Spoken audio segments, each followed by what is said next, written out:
নমস্কাৰ এই মুহূৰ্তত আহি পৰিছে আপোনালোকৰ বাবে আজিৰ এটা ডাঙৰ গুৰুত্বপূৰ্ণ খবৰ আৰু এনেধৰণৰ খবৰসমূহ নিতৌ চাবৰ কাৰণে আমাৰ চেনেলটো সাবস্ক্ৰাইব কৰাৰ লগতে ভিডিঅ'টোত এটা লাইক আৰু এটা শ্বেয়াৰ কৰি দিব তেন্তে আহক বন্ধু বান্ধৱীসকল আজিৰ খবৰটো আৰম্ভ কৰক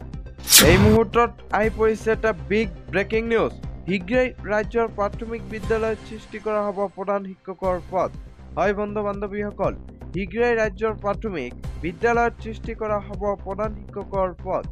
15 আগষ্টৰ ভিতৰত পদ সৃষ্টিৰ নিৰ্দেশ এইবাৰ শিক্ষামন্ত্ৰী ৰণোজ পেগুৰ 100 বা ততোধিক শিক্ষাৰ্থী থকা বিদ্যালয়তহে নিযুক্তি দিয়া হ'ব প্ৰধান শিক্ষক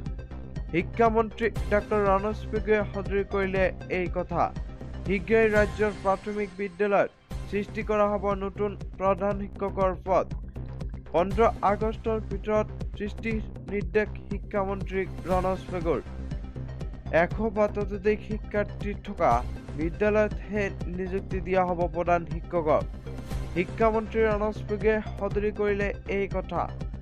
শীঘ্ৰেই ৰাজ্যত প্ৰাথমিক বিদ্যালয়ত সৃষ্টি কৰা হ'ব প্ৰধান শিক্ষকৰ পদ